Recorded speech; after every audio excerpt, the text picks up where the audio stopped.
you so much. Goodness, so nice to be here. Thank you so much. Look at that. They love it. We all love it. How's that feel, right? With an audience, isn't it It amazing? feels crazy. I mean, this is the first time I've been on a TV show in, you know, a year and a half or whatever, right? In a room with like a bunch of people. Yes, bizarre. Amazing. Thank you. I'm so happy you're here. I'm so happy to. Thanks for having me. Thank you. Every time you come on, and thank you for doing our show. I mean, during all those, it was just crazy times. You were saying that, of course, you were getting back to work, but everything was shut down. And you said that you changed your laundry room into like 10 different rooms. We were in our little tiny house out in Long Island, and it was me and my husband and our teenage daughter, and we only had one little space where we could all work, and that was the laundry room. And it was also where my husband's office was, and it was where I did yoga, so my daughter did homework, and it's where I recorded an animated movie in this laundry room. Did you really? Yeah. And they would be like, "Do you have a space that's a little less live, a little less echoey?" I'm like, "No, this is it." No. My laundry room. Found a new room. That's right. During this whole thing. You're like, we'd stick towels under the doors. Yeah, this is it, and we'd rotate in and out of there because, you know. Wait, is this Spirit? Is that the Spirit Untamed? Yeah. Mm-hmm. Spirit Untamed. I have read about this. Daughters. My kids are into Spirit. Yeah, they love Spirit. love horses and all that. Yeah. Probably. Yeah. Next Friday, your new series, Lisey's Story, comes out. This is Stephen King. Stephen King. Yeah. This is not your first foray into scary. No, it's not my first scary movie. No, your first scary movie was, everyone remembers. Oh, sure, you'll remember this. Of course, one. yeah. Tales from the Dark Side, the movie. Look at you there. Yeah, that's me. Now, that is you somewhere into there? and what do you remember about this? Well, you know what's interesting about this is that this is the part of the movie that I really remember this because this is the part of the movie that I didn't think that I was in. It was my first movie, this horror movie, and we were shooting it in Yonkers. I was so excited to get this horror movie. Yeah. And I have a tendency, even now, not to read anything but the dialogue, you know, when I get a script, because I don't like stage directions. I don't like hearing, you know, she walks down the street jauntily.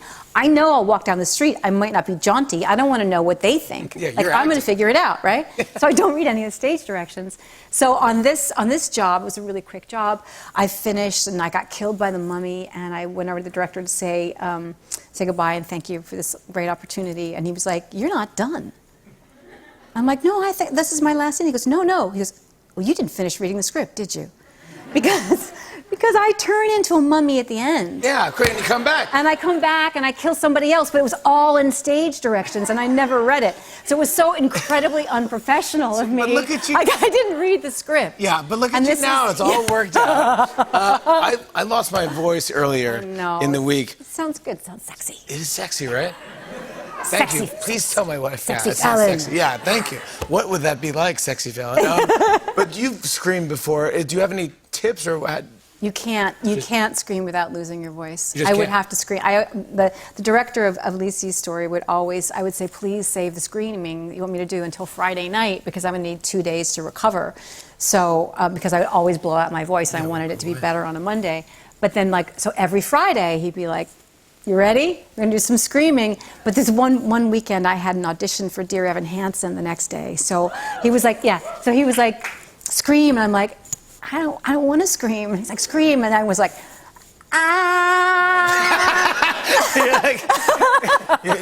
That's your scream? I was like, I was like, "I have an audition. I can't blow out my voice." Yeah. Yeah. How'd the audition go? Oh, I mean, you know, hopefully it didn't sound like that. Yeah. And I did get the job. You got the part, yeah. So that was I saw the trailer. Yeah.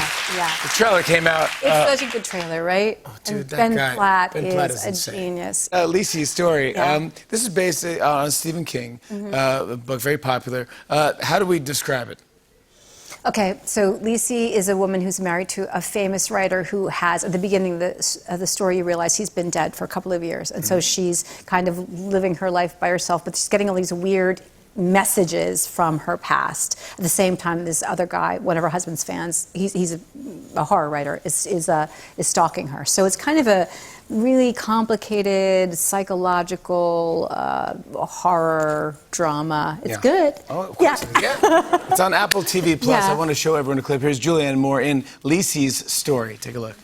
Funny that you came today because I was just looking at your picture in the Horlicks yearbook, a picture of the hero who saved a famous writer's life. But I I think reality, you ran like a rabbit. This is You came back, though, to get your picture taken and to grab the credit. I mean, I don't care about that. I never cared about credit. I don't care about that at all. But you are not getting in there, and you are never going to see his papers. You were nothing but a restaurant hostess when you caught his eye. The fact that you slept in his bed does not give you the right to withhold his unwritten papers from the rest of the world. Oh, my God. Julianne Moore, everybody! Lisi's Story premieres Friday, June 4th on Apple TV+.